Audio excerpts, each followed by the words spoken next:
Hey, and welcome to the Chef's Table, a weekly video series for culinary entrepreneurs who want to monetize their skills outside of the kitchen. I'm your host, Chef Evelyn. This is the place for successful women who want to live, cook, and work on their own terms. So if that's you, let's get started. Hey, and welcome back to another episode of the Chef's Table.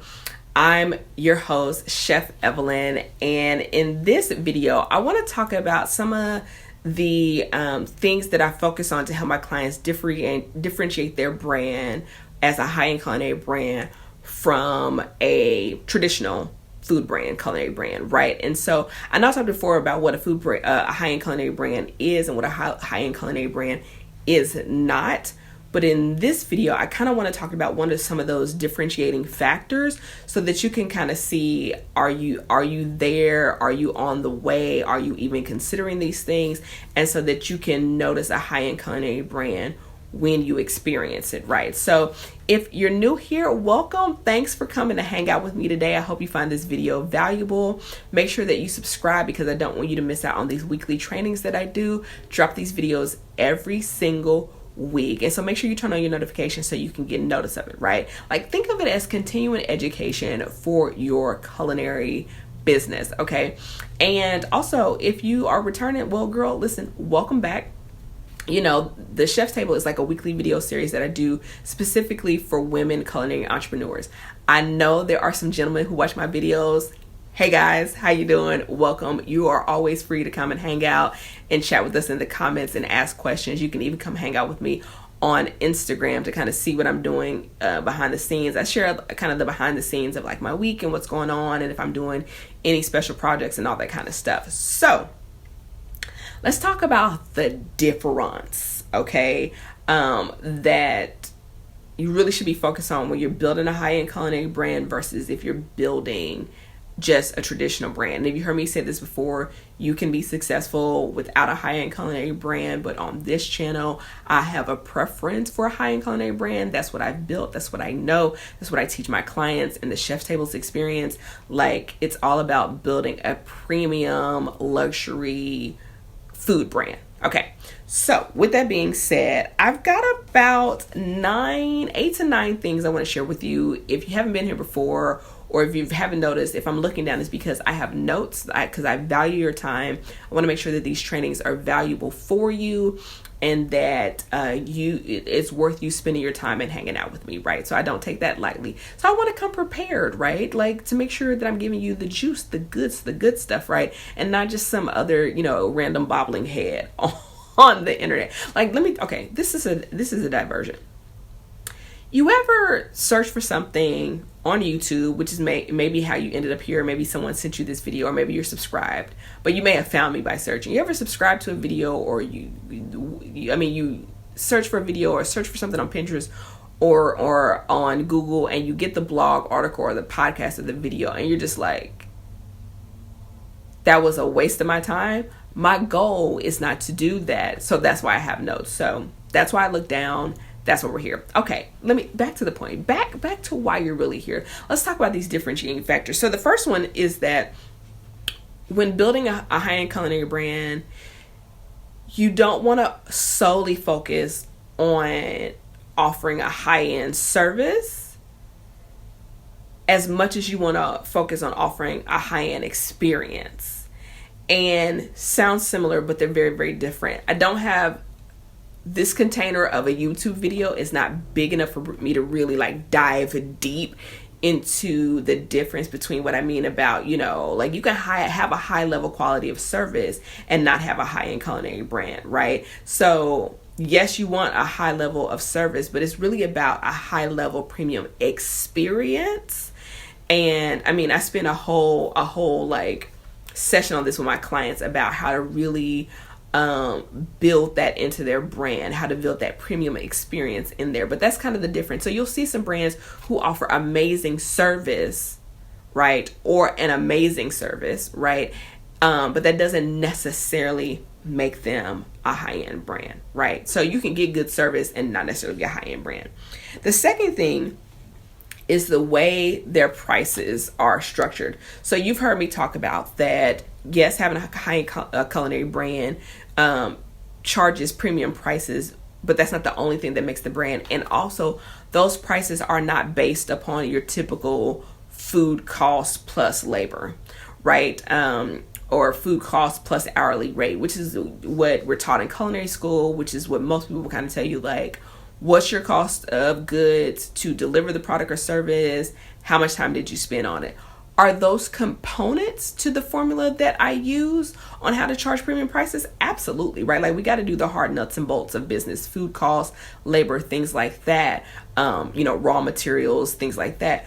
But when it comes to a premium brand, we're basing it on, again, that experience and the value versus just the cost of execution plus an upcharge, right? Like, that's what most people will tell you, which is a great starting point. But when you get into a premium experience, there's a reason why, you can justify charging more for the same probably level of service, right? Because you're doing it based on the experience and the value and not based on just, the service that you have rendered. Okay. The third thing is that the focus of the brand is different.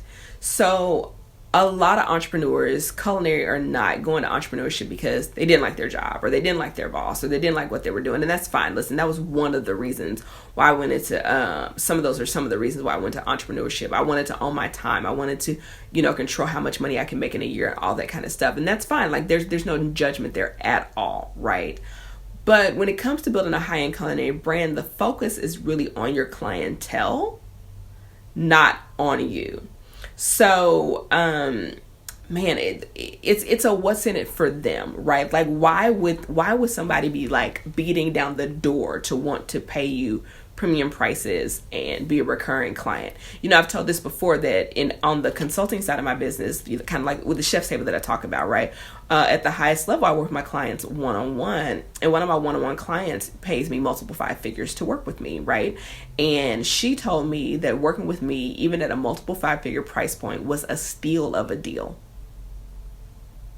Can you imagine people paying you for your culinary services in the multiple 4 figures, maybe even 5 figures, and telling you like it was worth every penny and then some, right? So it's because the way that I have designed the food side of my business and the consulting side of my business, it's about my clientele first.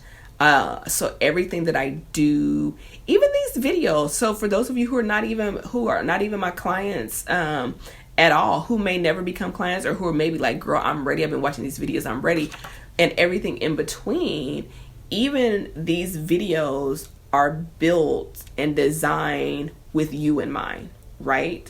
I come prepared with note cards because I'm thinking about your experience and what I want you to learn and what I want you to take away, and how we interact is important to me, right? So taking that same thought process and mindset into building your high-end culinary brand, that is less about what I can get and more about what I can give. Now, don't get me wrong, I'm going to get paid. You're going to get paid.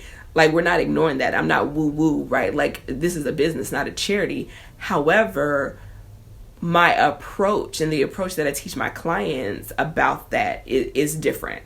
Okay, so, and you don't hear that a lot in the food service industry. So particularly like the independent freelance entrepreneurial part. So that is number 3. Number 4, basic service versus premium service. Let me give you a non-food example to paint this picture. Last year, I was doing more online shopping than I've ever done in my entire life. Like, I was doing a substantial amount of online shopping, and I had ordered a dress from a company, and it didn't work. It didn't fit. A couple of dresses. So I bought 3 dresses. I ended up sending 2 of them back, right? So I think I got the dresses like on a Tuesday, and I think I shipped them off that Friday or that Monday, right? So I follow the instructions. I do all the things. I take it to the UPS store to return it.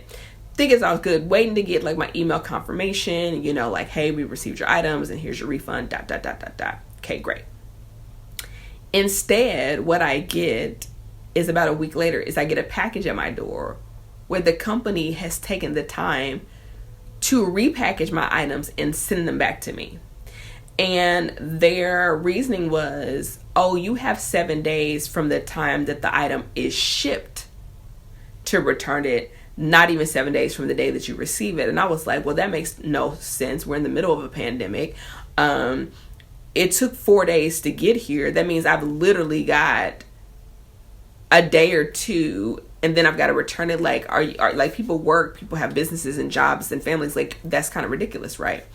And so I was just like, they could have easily at least just said, hey, this is our policy, but maybe we can give you a store credit, because they were new. They were still with the tags on, like nothing was wrong with them. And I was just like, well, this sucks. And I just thought to myself, well, this is so inconvenient. Like, I have 2 dresses that I can't wear. Like, I'm never going to purchase from them again.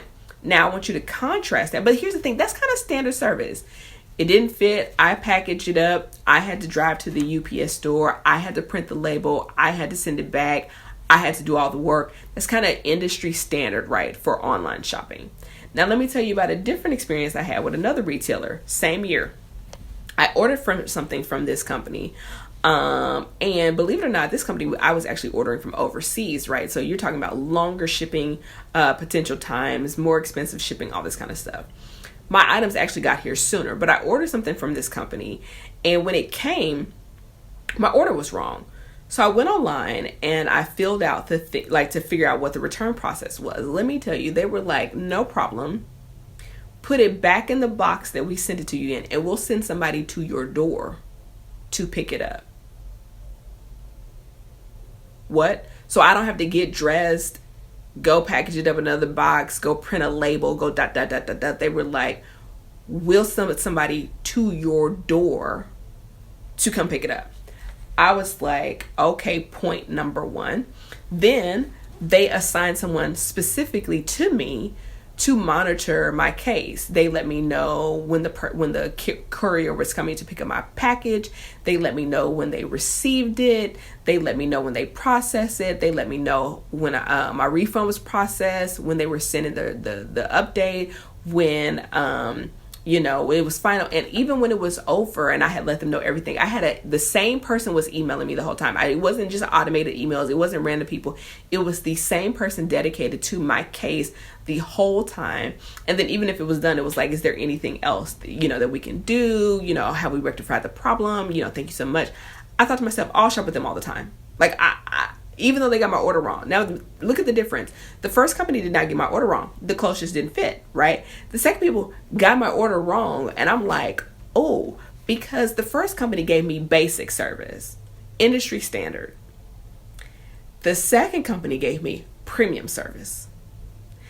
And when it comes to your high-end culinary brand, there are some things that are industry standard, right? And that's great. And people are used to that and they expect that. And some people do that really, really well. They never miss a beat. But it's basic. Premium service, however, is what people pay for. The shipping was way more with that other company. When I tell you way more, and I will pay it every single time because of that level of service that I experienced, right? Because even though it was coming from overseas, I got it faster than the thing that was coming from halfway across the country, right? It's that premium service versus that basic service. So there's lots of companies and businesses and lots of industry doing really good basic industry standard service. If you want a high-end culinary brand, you have to build in premium service.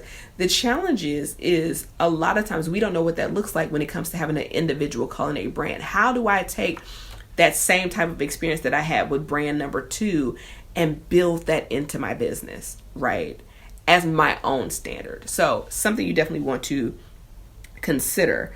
Also, the next thing that's kind of the differentiating point is that when you have a high-end culinary brand, you become a specialist, not a generalist. And what I mean by that is when I first started being a culinary entrepreneur, I mean, I've had a food business since I was 15, always had something on the side until I went to culinary school and then started doing food full time. But all through engineering and corporate America and all of that, I had something on the side. I was selling cakes, selling desserts, I was doing something. Okay. But I was kind of a Jane of all trades. I did a little bit of catering, a little bit of personal chefing, a little bit of pastry, a little bit of cakes, a little bit of meal prep, a little bit of meal to go orders. I was just a generalist. I was cooking it all and making it all and doing it all because I could, not because I should, but because I could, right? And so when it comes to building a high-end culinary brand, you really want to be a specialist. And then, I take my clients through a process of discovering out what their unique specialist thing is. I call it their culinary point of view. It's not just a type of cuisine. It's not just a genre of food. It's way more in depth than that, more than we can get into in these YouTube videos. I actually spend a lot of time with them, sometimes one-on-one, sometimes in group, really developing what that culinary point of view is. And it grows and expands over time. But anyway, you become a specialist. This is what you're known for, right? So like if you're watching this channel, you're like, Evelyn is over here teaching me about culinary entrepreneurship. Not every kind of entrepreneurship. I have other clients who are non-culinary, right? Because they're like, I know you're talking about food, but like I can tell that you know what you're talking about, so I want you to help me with my business, right? But I'm specializing in culinary entrepreneurship. And not only that, I'm not even specializing in all forms of culinary entrepreneurship. If you come to me telling me you want to own a restaurant, I'm not your person. If you come to me like, I want my hot sauce in Whole Foods, I'm not your person, because I only teach what I've done. I don't teach what I've heard about or read about or seen about. I teach what I've done and what I've done over and over again. But anyway, I digress. Specialist versus generalist, right? Because when you're a specialist, you can speak to that. It's in your marketing. It's in where you find your potential clients and customers. It's very important, and it's the glue that kind of holds together like all the different revenue streams that you have in your business. So high-end culinary brand, one of the differentiators is you're not a generalist, you're a specialist. Okay. Number 6. So I think I have 8 things on this list. You're not a replica brand, you're an expert brand. Let me tell you, if I see one more chef make lobster mac and cheese on their Instagram because it's gourmet, I'm just going to roll my eyes. What happens is when people don't have guidance, when they don't have support, when they don't have a consultant or a coach or a program or something like that, and they have all these ideas, what they start doing is they start looking around. What is this chef doing? What is this food blogger doing? What is this person doing? What is this influencer doing? What is this person doing? Right? And they start just kind of wanting to copy and put their own spin on it, right? I call it like white label branding. They just want to take your brand off the chef, take your label off it, and put theirs on it, right? I'm not saying any of you do that, but I'm just saying I've seen it. Okay. I've even had some of my clients when they first start working with me, well, such and such is doing this, well, such and such is doing this. And I always tell them, you don't know what their overall brand strategy is. You don't know where they're trying to go, what they're trying to do. You don't know what resources they're working with. Even when it comes to pricing, I see chefs who have no idea about pricing ask other chefs who have no idea about pricing. And you're just like, it's the blind leading the blind. How do you know that they're pricing based off and making a good profit? Or if they're just pulling a number out of the sky, or if they're charging enough, right? But you just go, oh, well, let me just ask such and such what they're charging versus going, let me get clear about my brand and what I do, and then determining what I want my prices to be. And it doesn't matter what somebody else is charging, right? So you don't want a replica brand. Your website looks like their website. You're doing a personal chef service the way you do their personal chef service. You're doing a food blog the way they're doing a food blog. You're doing catering the way they're doing catering, right? It's just that it's just your menus and it's your name and maybe the colors are different. It's a replica brand. There's nothing unique about it. I don't mean to call you out, but if you throw a rock into a crowd, the hit dog will holler. It's just what it is, right? That is the country. That's the countryest phrase, but it's so true, right? Like a high-end culinary brand is distinctive. It's the expert brand, not a replica brand. Just like you're a specialist, not a generalist, right? So really think about when you look at brands, it's like, what do they do? Oh, they do meal prep. Okay, so do 40,000 other chefs. What do they do? Okay, they have a vegan blog. So do 30,000 other people. What is the uniqueness factor? What makes it different? Okay, I could so go on about that. Okay, number 7, I believe. I've talked about this before. I can almost look at a brand and tell if the brand was built first or if the person built their life first. Because a high-end culinary brand, you've heard me say this time and time and again, and I'm going to say it till I'm blue in the face until you get it. A high-end culinary brand is built around your life, not the other way around. You don't build the business first and then go, okay, can I fit how I want to live around this? You build the life first and you build the business around that. It's a different way of looking at it. People don't even know how to approach that process, right? It's funny because that's what I start when I bring my clients into the Chef's Table Academy experience. And the reason why I tell them that it's not cookie cutter is because the way people want to live and the way people want to work is different from woman to woman, different from individual to individual. And we have to start there because I need to know how you want to work, how you want to live, how you want to function, what works for you, what doesn't, so that as we start to build your brand and build together those multiple streams of income, we're not building in something that contradicts with the way that you want to live and with the way you want to work, right? So, and that's the other danger of being a replica brand. You're looking at other people say, well, you don't even know how they want to live or how they want to work. And do you want to live and work like that? I mean, here's my piece of advice. You know, in these videos, I don't necessarily give like direct, like you should do this. Pay attention to the lifestyle of the people that you're learning, or for some of y'all, copying from. Because if you do not want your life, if you do not want their life, whatever they tell you is going to help you build that kind of life. Does that make sense? You know, I had a coach one time, and she worked all the time, and I remember thinking, so that's how she's going to teach me to build my business, and I don't want to do that, right? So I took the meat, as they say, and I spit out the bones, but I was like, she works all the time. I don't want to do that. And I found myself people that I could learn from whose lifestyle, even if their exact business model didn't fit whose lifestyle fit my model, because I knew that they were going to take their approach to business, which also included their approach to life, and that's how they were going to communicate with me. So it was super important. So anyway, a high-end culinary brand built around your life, not the other way around. And then lastly, you with the high-end culinary brand, you get to be really selective about who you work with and who you don't work with. I interview all my clients in some form of another. I don't just take people because they want what I have, whether that's on the food side or on the consulting side, right? I'm very particular about who I work with. I'm very particular about who I'm not. I don't offer everybody the invitation to work with me, particularly not privately or in my smaller, more intimate, high-level programs. I just don't do it. I'm very particular, but that's my choice. That's my privilege.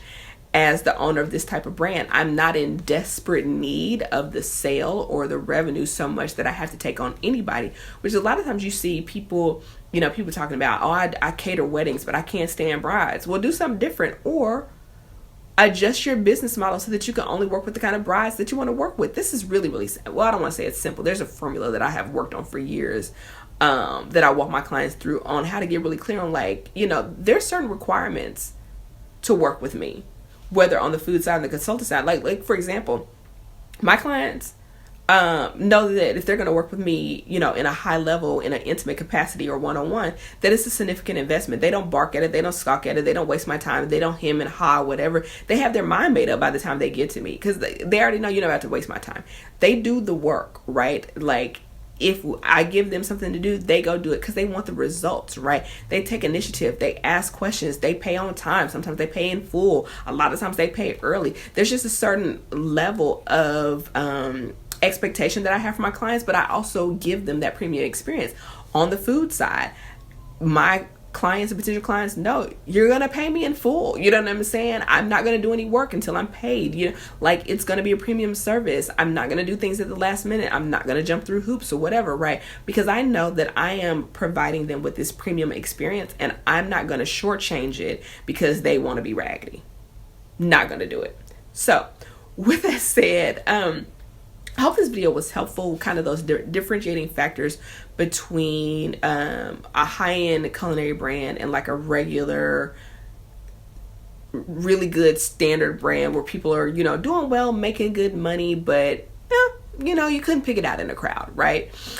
So I hope that you found that beneficial. If you haven't followed me on Instagram, I think you should do that. If you're interested in working with me up close and personal. Listen, you heard some of the expectations. You can definitely apply to do that. Like I said, I interview all my clients. We do that with a diagnostic call. It's very similar to like taking your car to a mechanic or if you're not feeling the best, to a doctor, so they can run a diagnostic on you and give you the results of that and then make a prescription afterwards. If you're interested in that, the details on how you can do that are in the description bar below. Anyway, I hope that you enjoyed this video. Make sure you share it with a friend and let me know down below which one of the 7 things that I shared are you like, man, I really need to focus on that, or you really need some support with. So I will see you in the next video. Peace. Now, if you enjoyed this video, go ahead and click that subscribe button and turn on your notifications so that you never miss a new episode. And to see what I'm cooking up behind the scenes, make sure to follow me on Instagram and Facebook at Chef Evelyn. That's all for today, and I'll see you next week. Peace.